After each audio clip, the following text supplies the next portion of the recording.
At my parents' 40th wedding anniversary, my older brother grabbed the microphone. Let's raise our glasses to Mom and Dad's patience with their second son, the one who dropped medical school and is still living in their basement at 35. Everyone laughed and stared at me. I clenched my fists under the table but gave a strained smile. For 2 months I'd been silent. Then yesterday morning my phone exploded with calls. My name's Alex Morris. I'm 34 years old and yeah, I still live in my parents' basement. No, this isn't a punchline. This is real life. I'm not on drugs. I'm not in jail. I work at a local home improvement store, pay a bit of rent, and try not to lose what little sanity I've managed to hang on to since everything fell apart. It's been 2 months since my parents celebrated their 40th wedding anniversary. Big milestone, right? At least that's how Mom saw it. Lorraine, that's her name, spent weeks obsessing over it. She rented out a mid-range restaurant about 30 minutes from where we live, picked out menus, sent out invites like it was the Oscars.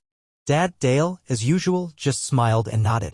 That's his default setting in life, agreeable silence. I almost didn't go. I stared at my phone the night before, half ready to fake food poisoning or a last-minute work emergency. Being the family disappointment is exhausting. Especially when everyone is in the same room and they all pretend not to be judging you. But I went. Because, deep down, I do love my parents. And 40 years is a long time to be married. The restaurant was nice enough, white tablecloths, low lighting, a little piano music playing in the corner. Everyone wore outfits a notch above casual.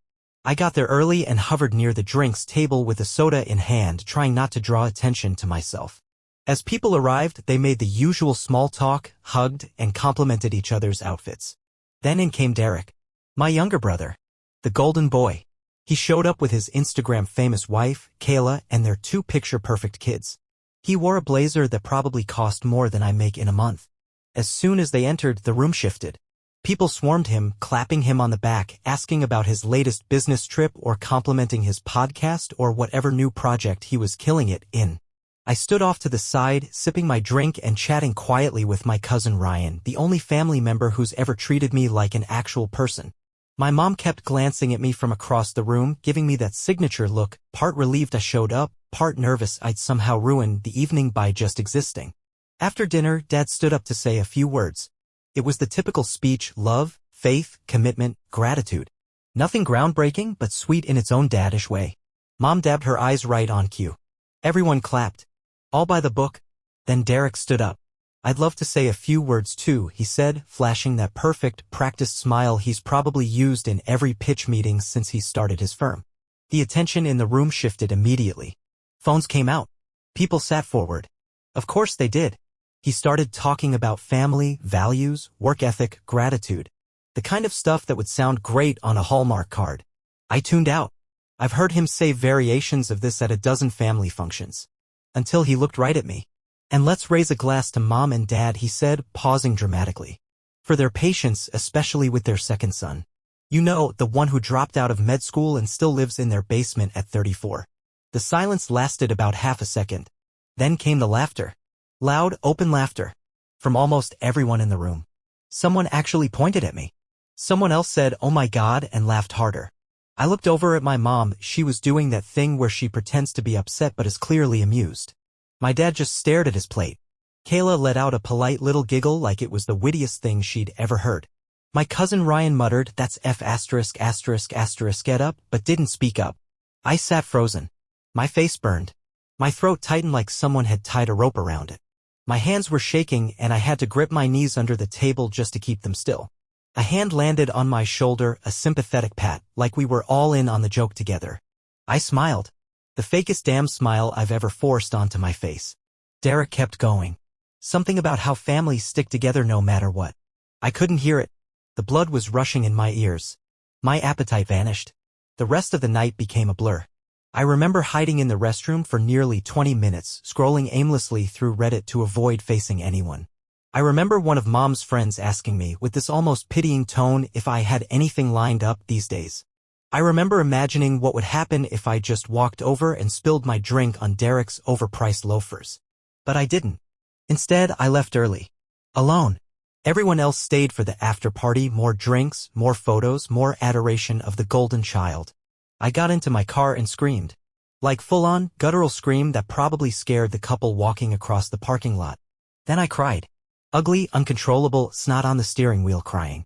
I hadn't cried like that since the night I left med school for good, when I finally broke down completely. But here's the thing, this wasn't new. Derek has done this crap my entire life. When we were kids, he'd wait until his friends were over to tell them I wet the bed until I was 9.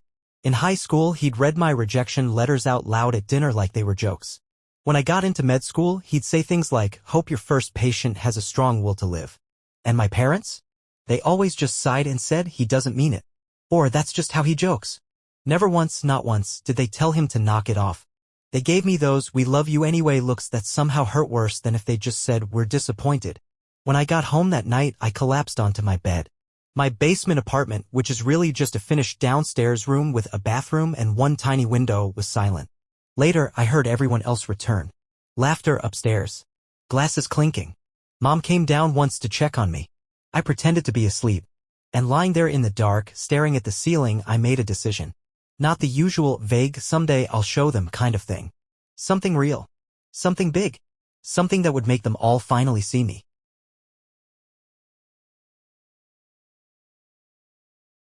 The next morning was Sunday, which meant one thing in our family: brunch. Mom's idea. Always had been.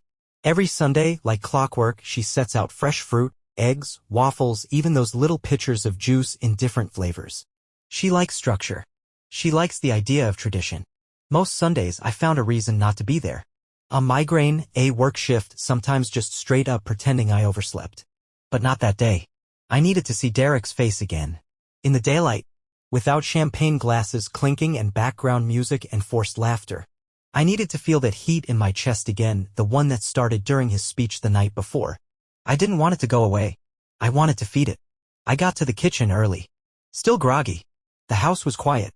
I went straight to the fridge to grab orange juice, and that's when I heard voices. Low. Outside. The kitchen window was cracked just a bit, enough for the sound to slip in. Derek and someone else. Talking on the back deck. "Bennett account's getting messy," the other guy said. That was Rick, Derek's business partner. I recognized his voice immediately. "The daughter's asking too many damn questions. She wants to bring in a lawyer." Derek sighed. "Then delay. Push the meeting to next week. By then we'll have enough from the Martins to cover the transfer. If she insists, just say I've got a family emergency. Or take a personal day." "Jesus, man," Rick muttered. "We're juggling too much. What if he?" "Then I'll think of something," Derek cut in. "That's why I'm in charge." They kept talking. For maybe another 10 minutes. Terms flew around like temporary allocation, client reassurance, undocumented movement, and other things that, even with my limited understanding of finance, sounded seriously off. My gut twisted. And for the first time in a long time, I didn't freeze. I took out my phone and hit record. I didn't even breathe too loud. Just stood there in my socks, staring out the window, hand shaking slightly as the recording ticked forward. When it ended, I quietly backed away, heart pounding like I'd just robbed a bank. I returned to the kitchen table just as people started trickling in. Mom in her robe, humming. Dad with the Sunday paper. Kayla wrangling the kids.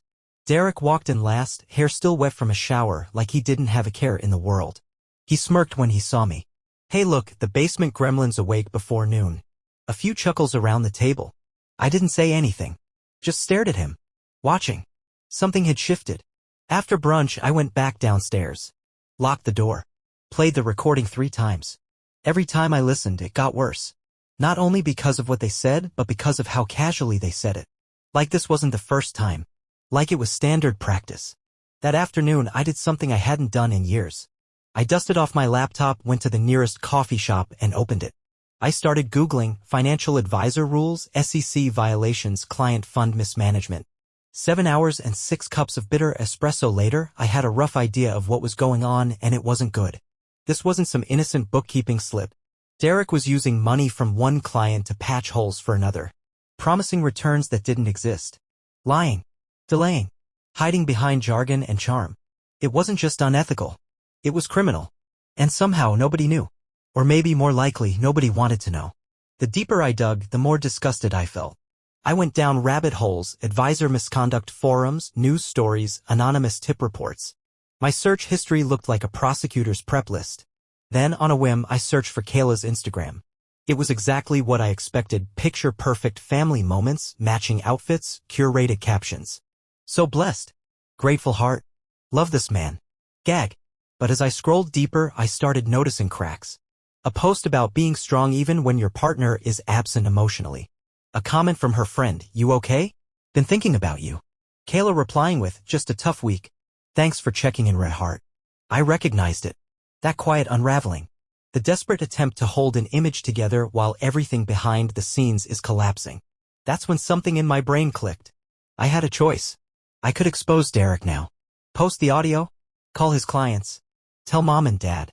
Show Kayla. Or I could wait. Wait for the perfect moment. Wait to hit back with the same level of humiliation he threw at me. Not anger. Not violence.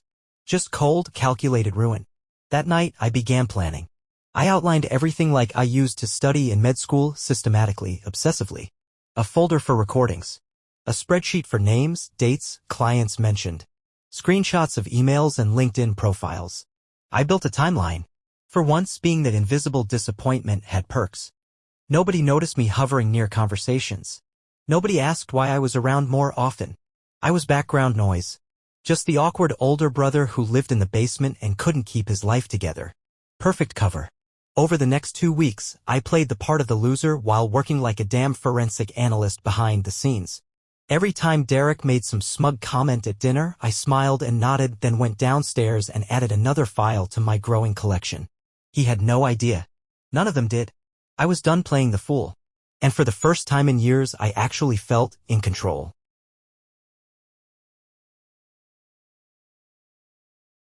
The hardest part about revenge isn't the execution. It's the patience.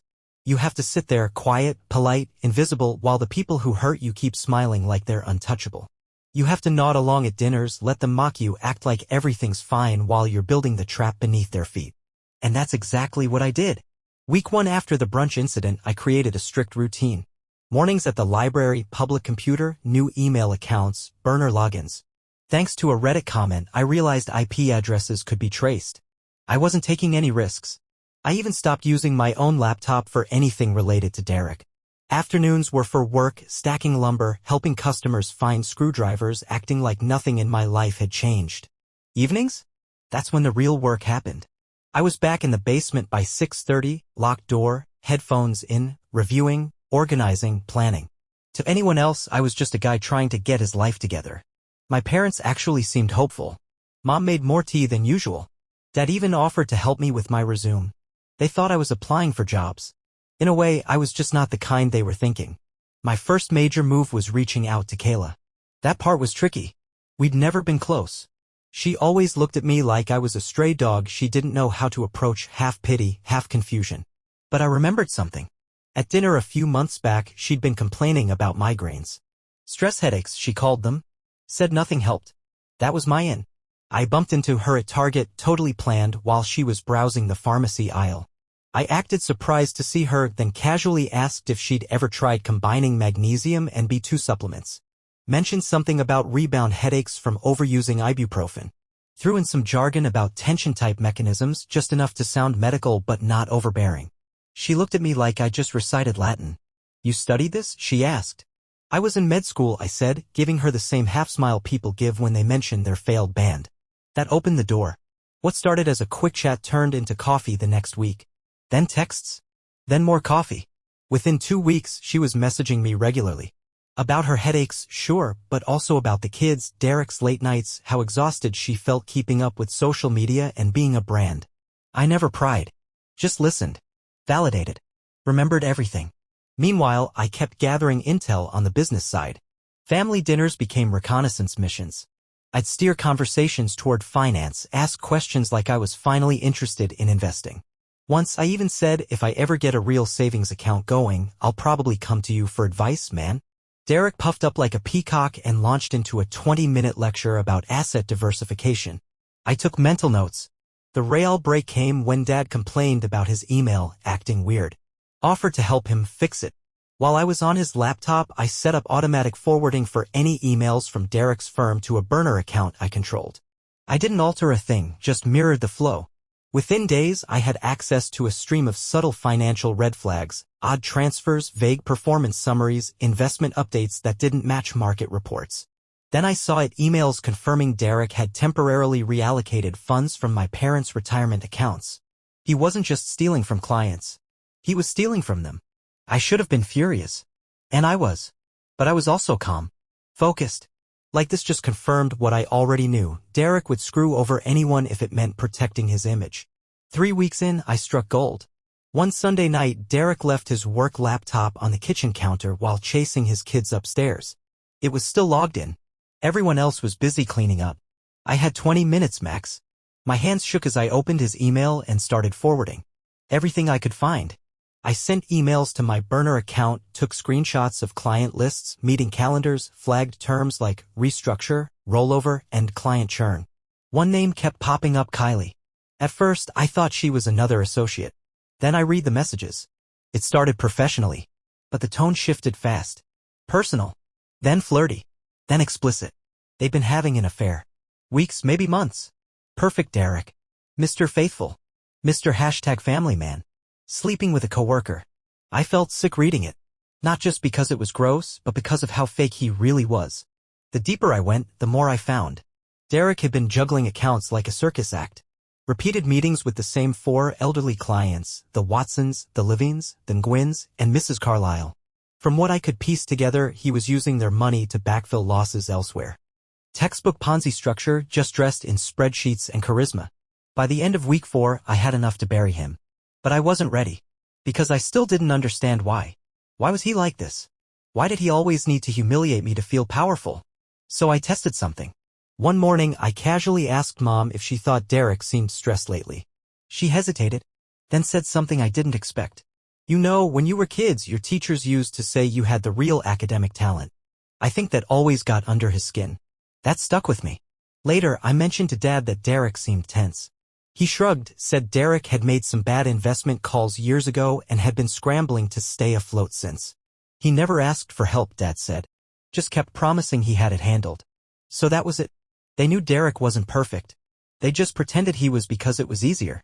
And when he tore me down, they didn't intervene because it was also easier. That realization didn't make me angry. It made me determined. I wasn't just going to expose Derek. I was going to make them see what they'd ignored for years. The last week before the big reveal, I prepared 3 packages. One for my parents, detailed transfers from their accounts, faked statements, and how they'd been used to cover Derek's business debts. One for Kayla, screenshots of texts with Kylie. Nothing graphic, just enough to make it undeniable. And one final file, the motherlode, for Rick, Derek's partner, and a few of his key clients. A full breakdown of misconduct, timelines, flagged irregularities, and audio clips from the deck conversation. I scheduled all 3 for delivery at 2 p.m. on the day Derek was set to receive a prestigious regional award for excellence in financial ethics. Mom was glowing about it. Told every neighbor in a 3-block radius. I smiled and nodded. She had no idea. No one did. Not yet.